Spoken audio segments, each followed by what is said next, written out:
Жаңбыр терезені тоқпақтап, аспандағы найзағай анда-санда бөлмені жарық қылып жіберетін. Ал үйдің ішінде үнсіздік орнаған. Бір кезде дәлізден ауыр күрсініс естілді. Айсұлу, әйел ас үйден жүгіріп шықты. Күйеуі Нұрлан есік алдында тұр екен. Жүзінен қобалжу байқалады. «Не болды?» деді Айсұлу. Нұрлан жауап бермеді. Оның көзі әйелінің мүгедек арбасына түсті. Осы арба олардың үйіне 3 жыл бұрын келген. 3 жыл бұрын Нұрлан екеуі бақытты еді. Бір қыздар бар болатын. Айсұлу шағын тігін цехында жұмыс істейтін. Нұрлан құрылыс компаниясында бригадир еді. Екеуі кешке жұмыстан шаршап келіп, қыздары Әминамен бірге шай ішетін. Бәрі бір ғана күнде өзгерді. Нұрлан жұмыс кезінде биіктен құлап, омыртқасынан ауыр жарақат алған. Дәрігерлер оны енді өздігінен жүре алмайтынын айтқанда, Айсұлудың жүрегі езіліп кеткен. Бірақ ол күйеуін тастамады. «Біз бірге өтеміз» деген еді сол кезде. «Сен жүре алмасаң да, мен сенің аяғың болам». Алғашқы жылдары Нұрлан да күресті. Кейін оның мінезі өзгере бастады. Ашуланатын, өзін ешкімге керек емес сезінетін. Айсұлудың әрбір көмегін аяушылық деп қабылдайтын. Сол түні де Нұрлан ұзақ үнсіз тұрды. «Мен кетем», деді ақыры. Айсұлу бір сәт оның сөзін түсінбей қалды. «Қайда?» «Білмеймін». «Неге?» Нұрлан көзін тайдырды. «Мен сенің өміріңді құртып жатырмын». Айсұлу жақындап келді. «Олай деме. 3 жыл болды Айсұлу. Сен жассың, әлі өмір сүресің. Ал сен менің күйеуімсің». «Болдым». Осы бір сөз әйелдің жүрегін қақ айырды. «Нұрлан, мені күтпе». «Әмина ше?» Нұрланның жүзі өзгеріп кетті, бірақ ол жауап бермеді. Айсұлу оның қолынан ұстады. «Бізді тастап кетпеші». Нұрлан қолын ақырын босатты. Сол түні ол үйден шығып кетті. Есіктің жабылған дыбысы Айсұлудың жүрегіне ауыр тас болып түсті. Ол ұзақ уақыт қозғала алмай отырды. Таң атқанда ғана қызының бөлмесіне кірді. Әмина ұйықтап жатыр екен. Айсұлу қызының маңдайынан сүйіп: «Әкеңді жамандама қызым. Қандай жағдай болса да, ол сенің әкең» деді. Содан кейін ол көз жасын сүртті. Өмірінің ең ұзақ 7 жылы дәл сол күннен басталды. Айсұлу күндіз жұмыс істеді, түнде тігін тікті, қызын оқытты. Үйдің бар ауыртпалығын жалғыз көтерді. Айналасындағылар: «Қайта тұрмысқа шықсаңшы» дейтін. Бірақ Айсұлу әр жолы: «Менің қызым бар, маған осы жеткілікті» деп жауап беретін. 7 жыл өтті. Әмина бой жетіп 16 жасқа толды. Бір күні ол анасынан: «Анашым, әкем бізді неге тастап кетті?» деп сұрады. Айсұлу біраз үнсіз отырды. Кейбір адамдар ауыр сынақты көтере алмай қалады. «Сен көтердің ғой». Айсұлу жымиып: «Мен де әлсіз болдым қызым». «Бірақ сен кетпедің». Әйел қызының қолын қысты. «Өйткені адамды шын жақсы көрсең, оның қиын күнінде қасынан кетпеуге тырысасың». Сол түні Айсұлу терезе алдында ұзақ отырды. Ол Нұрланды 7 жыл бойы көрмеген, бірақ жүрегінің бір түкпірінде бір сұрақ әлі тіреді. «Ол қазір қайда?» Айсұлу бұл сұрақтың жауабы жақында келетінін білмеді. Және ол жауап оның бүкіл өмірін қайта өзгертетін еді. 7 жылдан кейін Айсұлу қала орталығындағы үлкен ауруханаға жұмыс бойынша барды. Ол қазір тігін цехын басқаратын. Өмір оны шымдаған. Бұрынғы жас келіншектің орнына сабырлы, қайсар әйел қалыптасқан. Сол күні ол ауруханаға қайырымдылық жәрмеңкесіне дайындалған киімдерді жеткізуге келген. Қолындағы қораптарды көтеріп келе жатып, дәліздің ар жағынан бір дауысты естіді. «Кешіріңіз». Айсұлу тоқтап қалды. Бұл дауыс? Ол баяу бұрылды. Дәліздің соңында мүгедек арбасында отырған ер адам тұр. Шашы ағарып кеткен, жүзі жүдеу, көзінде мұң бар. Бірақ Айсұлу оны бірден таныды. Нұрлан. Әлем бір сәтке тоқтап қалғандай болды. Ол қолындағы қорапты түсіріп ала жаздады. Нұрлан да әйелін таныды. Екеуі үнсіз бір-біріне қарады. 7 жыл.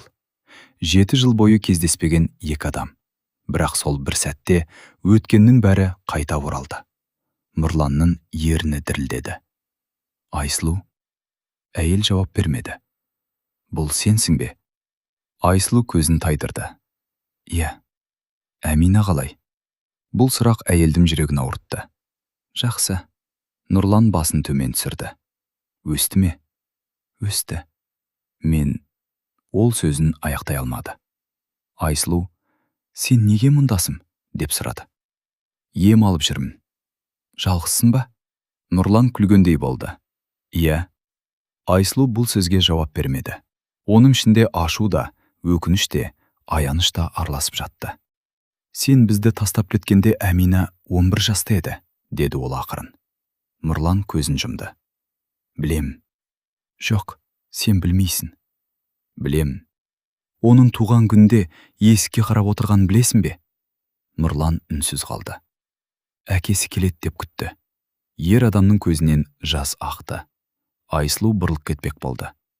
Айсұлу. Не? Мен күнде өкіндім. Бірақ 7 жыл бойы бір ретте келмедің. Нұрлан жауап бере алмады. Әйел кетіп қалды. Бірақ ауруханадан шыққанда жүрегі тынышталмады. Сол күні кешке Әминаға ештеңе айтпады. Алайда тағдыр олардың кездесуін мұнымен аяқтамаған еді. Ертеңіне ауруханадан Айсұлуға телефон соғылды. Сіз Нұрлан мырзаның жұбайысыз ба? Айсұлу үнсіз қалды. Бұрынғы жұбаймын. Нұрлан мырзаның жағдайы күрт нашарлады. Оның сіздің нөміріңізді бергенін айтты. Айсұлудың қолы дірілдеп кетті. Не болды? Қазір дәрігерлер қарап жатыр. Әйел телефонды қойған соң ұзақ отырды. Ол бармауға да болатын еді. Нұрлан оны тастап кеткен.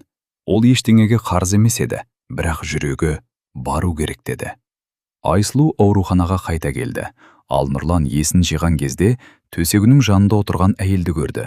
Ол көзін ашып, «Неге келдің?» деп сыбырлады. Айсұлу, адамның басына қиындық түскенде оны жалғыз қалдыруға болмайды деді. Нұрлан көз ұржасын тия алмады. Мен сенің мейіріміне лайық емеспін. Мұны мен шешпеймін. Сонда кім? Айсұлу терезеге қарады. Алла. Нұрлан ауруханада бірнеше күн жатты. Айсұлу күн сайын келмейтін. Кейде 3 күн жоғалып кететін. Бірақ әр келген сайын қажетті заттарын әкеліп кететін. Бір күні Нұрлан, неге көмектесіп жүрсің? Деп сұрады. Себебі мен сенің жауың емеспін. Ал мен сенің өміріңді қираттым. Иә. Бұл жауап Нұрланды қатты қинады. Айсұлу алғаш рет оның жүзіне тура қарады. Бірақ мен сені кешіруге тырыстым. Кешірдің бе? Әлі толық емес. Нұрлан басын изеді. Бұл да көп нәрсе. Сол кезде палатаға дәрігер кірді. Нұрлан мырза, біз сіздің жағдайыңызды қайта тексердік. Операция қажет болуы мүмкін. Нұрлан қорқып кетті. Қауіпті ме? Белгілі бір қауіп бар, бірақ операциядан кейін жағдайыңыздың жақсаруға мүмкіндігі бар. Айсұлу үнсіз тыңдап тұрды. Нұрлан дәрігер кеткен соң, мен қорқамын деді. Айсұлу, қорқ. Нұрлан таңғалды. Не? Қорқу ұят емес, бірақ қорқыныш үшін өмірден қашпа. Бұл сөз оған бұрынғы Айсұлуды еске салды. Ол әйелінің өзіне біз бірге өтеміз деген кезін есіне алды. Сен сол кезде де осылай айтқансың. Иә. Ал мен кетіп қалдым. Иә. Нұрлан көзін төмен салды. Сол сәтте оның телефоны шырылдады. Қоңырау шалушы бейтаныс нөмір. Нұрлан жауап берді. Сәлеметсіз бе? Мен сізді 7 жылдан бері іздеп жүрмін. Ер адам үнсіз қалды. Мен кім екенімді білесіз бе? Нұрланның жүзі өзгерді. Жоқ, мен ермекпін. Сол апат болған күні сізбен бірге жұмыс істегенмін. Нұрланның жүрегі дүрсілдеп кетті. Не айтқыңыз келеді? Сізге сол кезде бәрін айтпаған. Нені? Апаттың себебін. Айсұлу да естіп қалды. Не болды? Деп сұрады ол. Телефондағы дауыс. Сол күні қауіпсіздік жүйесі істен шыққан. Басшылық оны жасырып қалды. Сіз кінәлі емессіз. Нұрлан қатып қалды. 7 жыл бойы өзін кінәлаған, өз тағдырын қарғыс деп қабылдаған. Ал енді оның мүгедек болып қалуына өзінің кінәсі жоқ екенін білді. Неге қазір айтып отырсыз? Себебі ол компания жабылды. Мен енді шындықты жасыра алмаймын. Қоңырау аяқталды. Нұрланның көзінен жас ақты. Айсұлу, тыңдап тұрмын. Мен өзіңді 7 жыл бойы жек көріп білдім. Айсұлу оның қолын ұстамады. Бірақ енді өзіңді жек көрме деді. Неге? Өйткені өткенді өзгерте алмайсың, бірақ қалған өміріңді өзгерте аласың. Нұрлан сол күні алғаш рет болашақ туралы ойлады. Бірақ оның алдында тағы бір үлкен сынақ тұрды. Ол Әминамен кездесу керек еді. Әмина әкесінің ауруханада жатқанын анасының сөзінен білді. «Неге маған бұрын айтпадың?» деді қыз. Айсұлу үндемеді. «Ол менің әкем ғой». «Иә, мен оны көргім келеді». Айсұлу қызын тоқтатпады. Екеуі ауруханаға бірге барды. Палата есігі ашылғанда Нұрлан қызына қарады. Әмина да қозғала алмай қалды. Ол әкесін соңғы рет 11 жасында көрген. Ал қазір алдында бөтен адамдай көрінген ер адам отыр. «Әке». Осы бір сөз Нұрланды жылатты. «Қызым». Әмина жақындады. «Неге кеттің?» Нұрланның даусы шықпады. «Неге мені тастап кеттің?» «Мен қорқып кеттім». «Мен де қорқатынмын». Нұрлан көзін жұмды. «Кешір». Әмина жылап. «Мен сені 7 жыл күттім». «Білем». «Жоқ, білмейсің». Қыз бұрылып кетпек болды. Нұрлан. «Әмина». Қыз тоқтады. «Мен сені ешқашан жақсы көрмеген жоқпын». Әмина артына қарамады. «Бірақ сенің әкем болуға лайық болмадым». Қыз көз жасын сүртіп. «Мен қазір кетемін, бірақ тағы жоғалып кетпе». Нұрлан басын изеді. «Енді ешқайда кетпеймін». Сол күні Айсұлу дәлізде жалғыз отырды. Әмина оның жанына келді. «Анашым». «Иә». «Сен оны кешірдің де?» Айсұлу ұзақ ойланды. «Кешіру болған нәрсені дұрыс деп санау емес».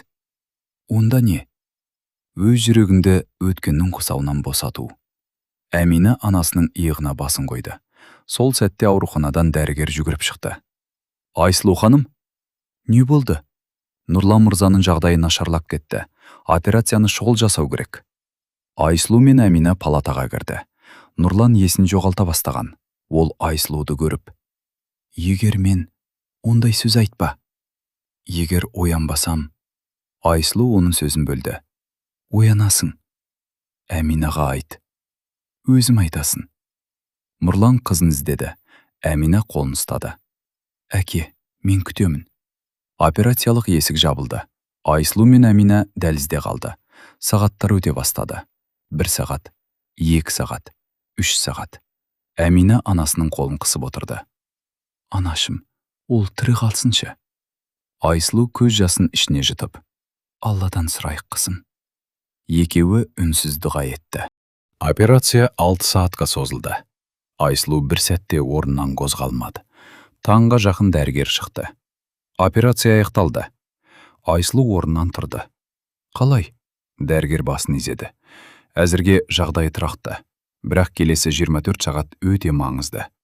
Әмина жылап жіберді. Айсұлу қызын құшақтады. «Шүкір де». «Неге?» «Өйткені біз әлі үміттене аламыз». Келесі күн өте ауыр өтті. Нұрлан есін жимады. Айсұлу үйіне қайтқан жоқ. Әмина да жанынан кетпеді. Түнде Айсұлу аурухана дәлізінде жалғыз қалғанда, өткен 7 жыл көз алдынан өтті. Күйеуінің кетіп бара жатқан сәті, қызының жылаған кездері, ақшасыз қалған күндері, түнгі түгін, аурухана, жалғыздық. Бірақ сол қиындықтардың бәрінен кейін ол бір нәрсені түсінді. Адам кейде өзі жек көрген кезеңіне кейін қарап, сол күндер ішінде шүкіршілік етеді. Өйткені қиындық оның ішіндегі күшті оятады. Таңғы сағат 7-де палатадан дауыс естілді. «Айсұлу!» Әйел жүгіріп кірді. Нұрлан көзін ашып жатыр екен. «Сен?» «Мен осындамын». Нұрлан әлсіз жымиды. «Әмина?» «Осында». Қызы жанына келді. «Әке». Нұрлан оның қолын ұстады. «Кешір мені». Әмина жылап. «Енді кешірім сұрай берме». «Неге?» «Маған әке керек». Нұрланның көзінен жас ақты. «Мен болуға тырсам». Осыдан кейін оның оңалтуы басталды. Алғашқы күндері қиын болды. Ол өздігінен отыра алмайтын. Бірнеше рет құлап қалды, ашуланды. Бір күні «Қоя салайық» деп айқайлады. Айсұлу: «Жоқ, менің қолымнан келмейді». «Қолымнан келеді». «Сен қайдан білесің?» «Өйткені мен сені бұрында көргенмін». «Қай кезде?» «Өзім жүре алмай қалған алғашқы жылы. Сол кезде сен бәрібір өмірге жабысып едің». Нұрлан үнсіз қалды. Келесі күні қайта жаттығуға кірісті. Бір қадам, содан кейін екінші. Ол әлі толық жүре алмайтын, бірақ дәрігер Жақсы өзгеріс бар, деді. Нұрлан сол сөзді естігенде көзін жұмып, шүкір, деді. Айсұлу да шүкір, деді. 7 жыл бойы олардың аузында болмаған бір сөз сол палатада қайта естілді. Шүкір. Бірнеше айдан кейін Нұрлан үйге шықты. Айсұлу оны өз үйіне апаруға келсін дерді. Бұл үй бұрынғыдай емес еді. Қабырғалары сырланған, ауылда гүлдер өсіп тұр, ал есік алдында Әмина күтіп тұрды. Нұрлан табалдырыққа тоқтады. Ол 7 жыл бұрын осы жерден кетіп еді, енді қайта оралды. «Кір, әке», деді Әмина. Нұрлан көзін сүртті. «Бұл үйге кіруге құқылымын ба?» «Әмина, егер қайтадан кетпесең?» Нұрлан басын изеді. «Енді кетпеймін». Айсұлу оның жүзіне қарады. «Бір нәрсені түсін». «Не?» «Біз бұрынғы өмірге қайта оралмаймыз». «Білемін. Сен кеткен күндер қайта келмейді». «Білемін. Сондықтан бәрін қайтадан бастауға тура келеді». «Нұрлан, мен соған дайынмын», деді. Олар бірден ерлі-зайыпты болып кеткен жоқ. Нұрлан алдымен әке болуды үйренді. Әминамен сөйлесті. Оның оқуына көмектесті. Қызының армандарын тыңдады. Айсұлудың еңбегін бағалай бастады. Бір күні Нұрлан әйеліне: «Сен 7 жылда қалай бәріне шыдадың?» деді. Айсұлу жымиып: «Кейде мен де шыдай алмадым. Бірақ бәрібір тұрдым. Өйткені таң атқанда Әмина оятатын». Нұрлан көзін төмен түсірді. «Мен сенің өміріңді тым кеш түсіндім». «Айсұлу, кейбір шындықтар адамға кеш келеді. Мені кешірдің бе?» Айсұлу біраз үнсіз отырды. «Мен сені кешіруге тырыстым. Ал қазір мен сені кінәлап өмір сүргім келмейді». Нұрланның көзіне жас толды. «Бұл мен үшін үлкен сый». Арада уақыт өтті. Нұрлан бұрынғы жұмысын істей алмады. Бірақ ол үйде отырып қалмады. Компьютер үйренді. Мүгедектігі бар адамдарға онлайн жұмыс табуға көмектесетін шағын жоба бастады. Өзі сияқты тағдырға тап болған адамдарға өмір бітпейді дейтін. Бір күні оған бұрынғы әріптесі Ермек келді. «Сенің жобаңа көмектескім келеді», деді. Нұрлан таңғалды. «Неге?» «Себебі сенің тағдырың біреуге үміт беруі мүмкін». Нұрлан терезеге қарады. «Мен бұрын өз өмірімді қарғыс деп ойлайтынмын. Ал қазір?» Нұрлан жымиып: «Қазір оны сынақ деп қабылдаймын». Сол күні кешке Айсұлу дастархан жайды. Әмина да үйде еді. Үшеуі бірге тамақтанды. Нұрлан қолын жайып: «Бүгін шүкір етейік». Айсұлу оның жүзіне қарап жымиып қойды. 7 жыл бұрын дәл осы үйде жалғыз қалған әйел енді дастархан басында отбасы мүшелерімен бірге отырды. Бірақ тағдырдың соңғы сыйы әлі алда еді. Арада 1 жыл өтті. Әмина университетке түсті. Нұрланның денсаулығы жақсарды. Ол әлде мүгедек арбасын пайдаланатын, бірақ өзіне бұрынғыдай өкпелемейтін.